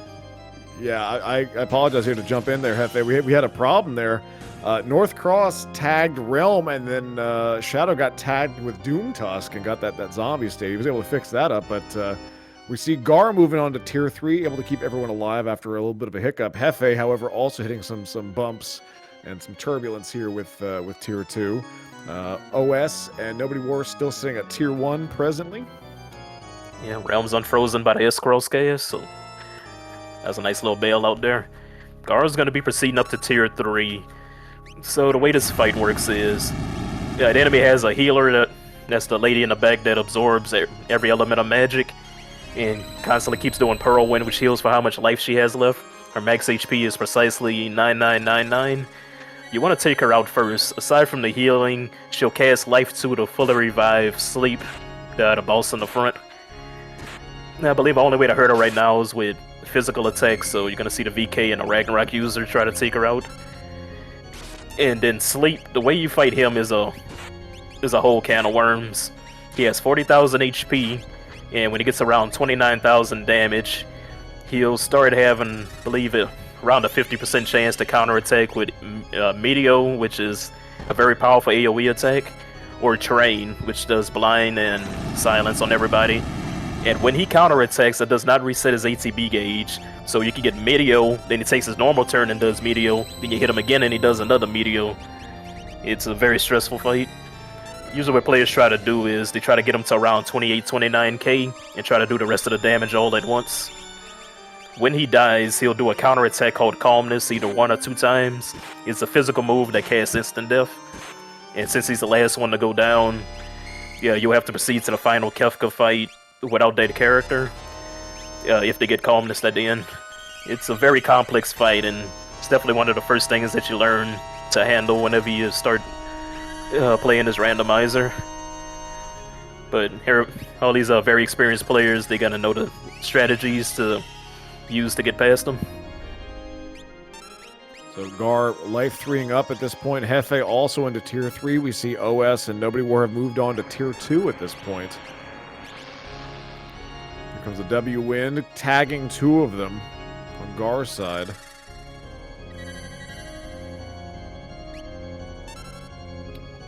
Gotta hold your breath here. Calmness coming out for Hefe. Got the whole crew already Fenrir'd up. Look at this, the leapfrog here at the very, very end. Gar was struggling for a little while. Hefe now the first one to make it to tier 4 final Kefka, honey. We got ourselves a race. We always had ourselves a race, but we got ourselves a race. It's real now. What an overtake, though. Gar looked to be the favorite. Oh, and Cyan takes double calmness, so the life 3 didn't save him. Wow. Cyan just looking to be dead. The good news, however, is that Gar still has his VK user in the pocket, so we'll see. But Hefe has the first chance at it. Had a pretty smooth run through there. Looks like using Fenrir to get everyone image at this point, so pretty nice to take that into Final Kefka as well at this point. Tier 2 on Overswarm and Nobody War side. We'll see where they're going at this point, but it's a shootout now. Hefe versus Gar in Tier 4. Let's go. He's done 30,000 damage already, so that might skip Fallen 1 if he just hits him one more time. But what fortitude from Hefe to bring it back. You know, he took a few wipes early on in the seed, and he just kept playing his game, and didn't let that get him down, and he was able to bring it back, and he has a very strong possibility of being our winner in this race. That's why you don't get discouraged when something goes wrong early in the seed. It's not over till it's over. Just fight to the end, and you can end up like Hefe now, possibly being a winner of this race. Hefe breaking shields at this point at the finish line, just dropping flame shields, mimicking them out as best as possible. We see Shock using on Gar's side, both of them charging up Goner at this point, looking for the crack. Boom, who's it going to be? Gar with the crack! That's Hefe used too many shields. He should have just done the VK. Gar only did the VK, and he was able to do the fight faster. What an absolute crazy finish. Absolutely insane. Wow. Leapfrog into the leapfrog. Yeah, Gar played a bit more aggressively. He didn't do the shield breaking strategies. He just started swinging the VK, and he's able to finish the fight by 30 seconds faster than Hefe. Yeah, at least what we saw in there. I mean, the timer's still going on Gar's side. I mean, I'm very curious to know what the times were on the other side here. But from what we saw, Gar was the first one to finish that one. It just a buzzer beater at the end, the leapfrog, and the cracking of the shields, like you said, just kind of doing that menuing there. Gar, welcome to the booth, my friend. How was that race? Oh God, that was horrible. I mean, like, the scene itself was totally fine, but I did not play it well. I made tons and tons of mistakes for no real reason. So the fact that I finished in first is a miracle, but 2 seconds ahead of Hefe is super cool. Yeah, so we saw you getting bogged down. You were the first one to actually get into the final climb, and then you got kind of stuck on tier 2 for a little while, trying to triage and kind of get everything kind of back in order at that point. And we saw a leapfrog happen at tier 3 that we saw Hefe going into Final Kefka first. So the fact that I saw a crack on your first side, that just blew my mind. That was crazy. Yeah, so it looks like the times were me at 126.38, him at 126.40. It 2 looks like, seconds. Wow, what a finish. yeah. And then Nobody War looked like he just finished with 29.09. Spoilers, we're still waiting on our side as well. We got Nobody War fighting Final Kefka, Overswarm also getting up there. Well, I mean, really, this is an excellent showing of 4 people. Very close, and it was very neat to see the divergence in routing and how things were kind of working out here. This seemed like a very beefy variation on an Ultras League seed, but you had like NPC Zapper and some other fun things there. But overall, Gar, I think really well played. You got some good luck, some bad luck across the board, but overall, how do you think things went? Do you think your routing was on point? No, I mean, it was fine, but I got bogged down like pretty early in the seed. I ran into Hydon, and I couldn't take him on, so I decided to go elsewhere. Wound up doing the train, even though I knew it was a Ragnarok, because I mean, hey, I like Ragnaroks, and then happened to get lucky there and find find Katana Soul there for the offering. I like the middle of the seed was fine, and then final Kefka's Tower was just really bad. I didn't save after I killed Poltergeist, so I had to refight it. Goddess was Goddess. Yeah, we saw that the refight on Poltergeist. I have to imagine like you were kind of like kicking yourself or screaming at that point. Oh, I was full tilt. Well, you did a good job overall not showing it in your gameplay. You did really, really well kind of running back and rallying it back, and then Tier 2 just gave you the business. Like, we were getting kind of worried because we knew that Sion was inflicted with seizure and was at a pretty low bit of health, and the fact that you used Empower and brought yourself back up and then, got torn right back down with Quarter. It happens sometimes, so it'll be what it'll be, Yeah, rando gonna rando, but hey, congratulations, GG Gar, for beating out Hefe by 2 seconds. The surprise twist ending. It could not have written that any better. Yeah, no, that was really great. Which I mean, all of the racers tonight have been just fantastic. So I always appreciate the race, and I mean, thanks to both you and Honeydew for the comms. Thanks to Schwantz for setting up this whole shtick with SpeedGaming, and of course, thank you to SpeedGaming for hosting us in the first place. We really appreciate it. Yeah, absolutely. So, as Gar said, ff6worldscollide.com. Please join our wonderful community, join the Discord, and definitely swing by and check us out here on SpeedGaming. It's a weekly slot that we have. But let's talk to some more of our racers here. Joined by Nobody War. Hello, Nobody War. Congratulations on wrapping up the seed and grabbing third position on this one. How do you feel about the seed? It was pretty good. I enjoyed it. Any major sticking points on this? How do you think your routing turned out? Any things that kind of had you annoyed possibly? Nah, not off the top of my head. I was thinking some things in the draft room, and I'm still not going to say them out loud, but it's pretty Ultros leaguey. That's what we said. It was basically like a beefed up variation of the Ultros League. Like, it was just a full jet seed. We didn't really have any major detriments. Just some stronger commands. You got the NPC zapper to kind of dig into and use that, and which you did, which we saw. But any major mistakes or things that you would have done differently if you would run this again? I don't know. I probably not. Yeah, I did my normal ultras.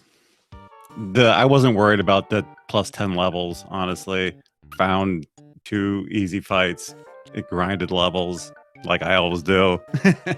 And it worked out because all you do is just smack stuff for the rest of the time.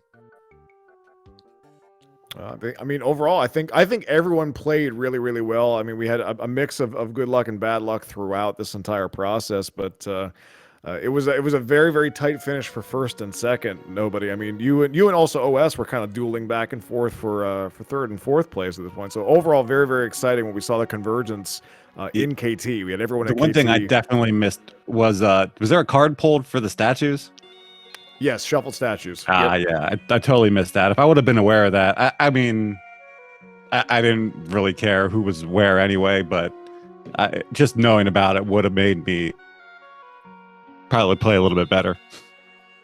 Yeah, Honey and I were discussing that if would you have planned for the statues from the outset if you had known, or is that something that would have been just a conscious thought throughout? Yeah. Well, unfortunately, we saw you. I think you were the one that busted out the Dragoon strats for Realm there. What was the move on that one? I thought she would be able to equip the Aura Lance. I wasn't sure. I knew there was something she'd be able to equip to like keep her out of that fight and just have Yeti swing. I mean, it did respectable damage from what we saw there, but overall, I think pretty well played there. Nobody. Any questions for Nobody War there, Honey? Oh yeah, I just want to ask, you were the only runner to go to Kefka at Norsh. What was your thought process behind checking Kefka at Norsh? It ended up working out very well for you. It was my game plan for this seed, which was don't do any of Saban's checks. I knew I knew who my starting characters were, and I'm like, all right, I can plan the route around that. Whoever that third character is, I don't care about who that is, and I'm not touching any of their checks. because there are some YNPC remove abilities that I'm going to go take advantage of if I need to. But yeah, I checked Collapsing House early, hoping it was a character. Everything else routing wise pointed to the character being a Kefka Narsh, and it was there. Yeah, and also taking that Magitech dip with the Y remove, a very unique route out from you. Well, it was gonna push my checks number up too. Just pulling that off in the middle of the run like that, that's 4 extra checks. That just piles on top of everything while you're collecting Espers and Genji shields and whatever else. Yeah, very unorthodox, and I think it worked out really great. Yeah, it was great to see. Nobody War, thank you so much for competing this evening. Any final words? Oh no, just thank you guys very much again for being here. Yeah, thanks for entertaining us. Gaming, thank you guys. Great race. Yep, GG. Let's see if we have if OS wishes to join us for their exit interview on this one, and let's talk. We'll talk with them about how they handled the seed. OS, are you with us, sir? I am, if you can hear me. Yeah, I can hear you. Welcome. GG's on completing this extremely, really tight. I know this is a seed that you don't like. It was just basically a full jet seed. Kind of. Like, there were some interesting things about this seed. Like, looking at their times, like, I don't know exactly what they did, but I'm guessing they relied more on the Valiant Knife than I did, and it paid off. When I got the Valiant Knife, and then I found the offering from the dragon doing Tritalk, and I was like, okay, well, that's the seed. It's offering Valiant Knife. Who can equip the Valiant Knife? Sabin and Gogo. And I had a +2 magic Esper, and Sabin could do X magic. So I had a judgment call to make. Do I put the +2 magic on Sabin and have him use X magic? Or do I give him like the plus HP Espers and have him just go to town with the Valiant Knife? And I didn't know what Gogo was going to do otherwise. So I just gave Gogo the Valiant Knife, even though he can't use Espers. And that was a mistake because Realm with Shock existed, but I didn't know that at the time. Yeah, right you are. I think Gar was the first one to basically hop on the train and pick up that VK offering setup. And yeah, we definitely saw that as the meta throughout for all of our racers here at this point. So definitely saw what you were seeing there as well. How did you feel when you saw Realm with Shock? I was kind of happy, kind of disappointed.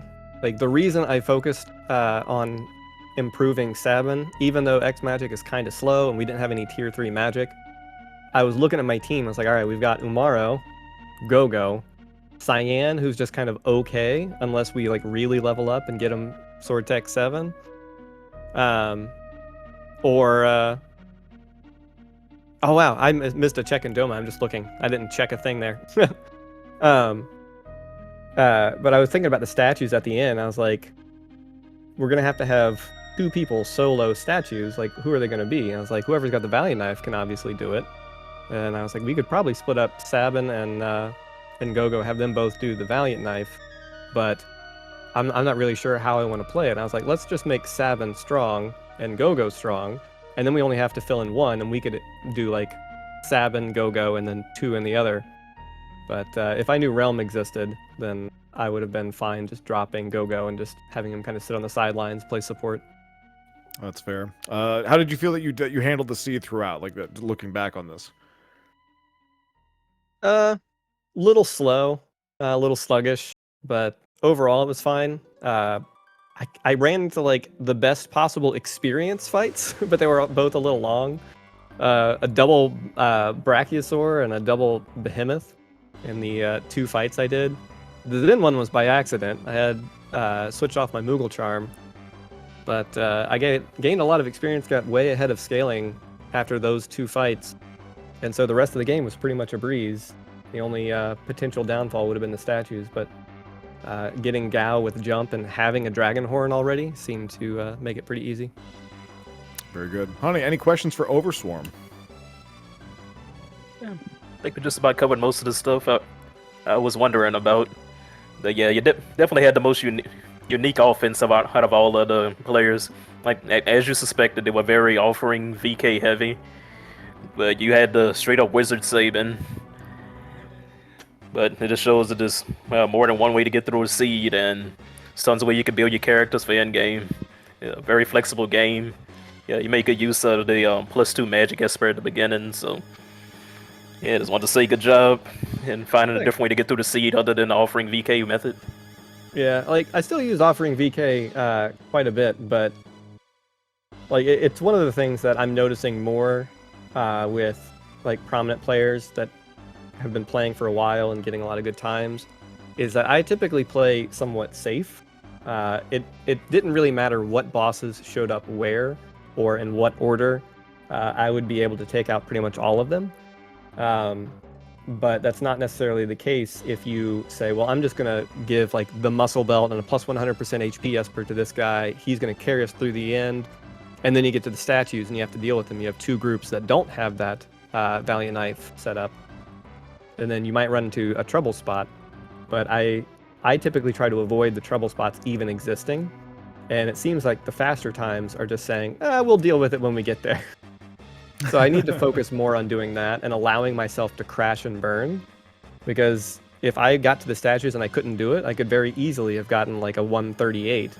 But if I just focused on the Valiant Knife, having all of the same tools and just said, you know what, let's just do 9,999 damage, then I probably would have been able to get closer to the 127, 128 area.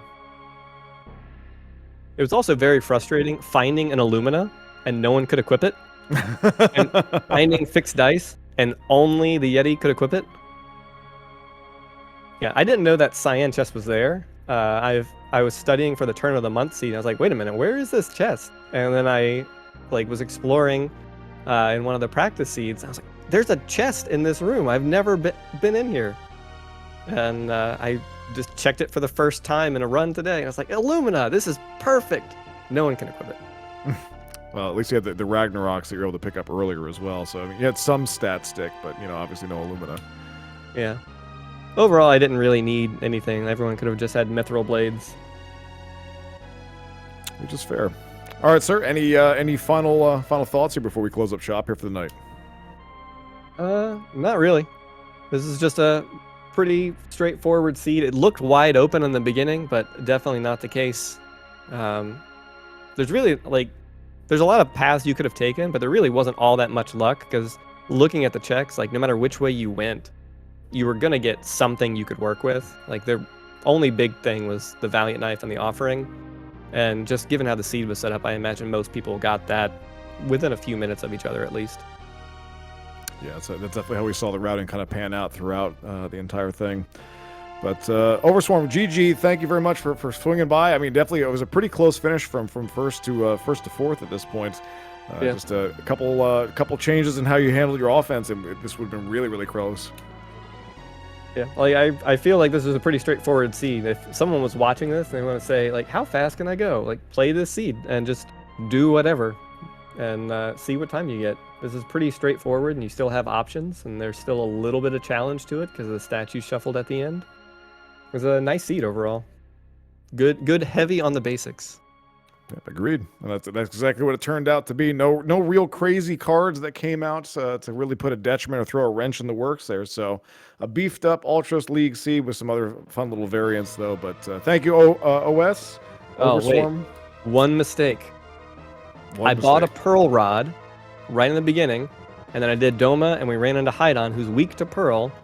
And like a fool, I decided to try to save the Pearl Rod, and I could have saved like a minute and a half just throwing the Pearl Rod.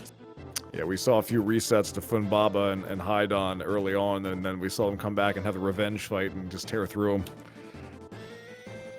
Yeah, so that's a lesson to anybody watching this, wanting to get better at this. I had no resets. I had no trouble with really any of the fights. The Guardian was a little scary because it kept using Launcher, and Hydon was a little scary because we didn't have more than one Phoenix down, but winning the fights every time is not necessarily faster than just playing it fast and loose, saving and then resetting if something goes wrong and just coming back later. It's a fair assessment at this point. Sometimes, slow and steady does not win the race. And very rarely does, I've found. go full ham on this one. Well, nevertheless, Overswarm, thank you very much, GG, and I'm sure we'll see you around then. Thank you, folks, everyone, for joining us. Thank you to the Schwantz for getting this hooked up and cropped out for us. And thank you to my co-commentator, Honeydew. Honeydew, it was a pleasure this evening. Thank you so much, friend. It was a pleasure. Thanks for leading the way. It was a lot of fun. And yes, thank you again to the Restream team, which is the Swants. Thank you to my co-commentator for handling the tracking also. And thank you to SpeedGaming for hosting us. Been a fan of SpeedGaming for a long time, so it feels great to finally be on the channel. Yeah, look at you doing the professional things for it. Thanks again, friends. Final shout out, FF6, worldscollide.com. Join us, go roll a seat, hop in the Discord. If you have any questions, we're more than willing to help you out. And definitely keep it here on Speed Gaming. You'll come back next week for another weekly race that we have here. Follow the runners that we had here. GG's to everyone involved. I'm Retrophile TV, joined with Honeydew on the commentary. We'll see you again next time, friends. Final Fantasy VI, Worlds Collide. We'll see you again soon.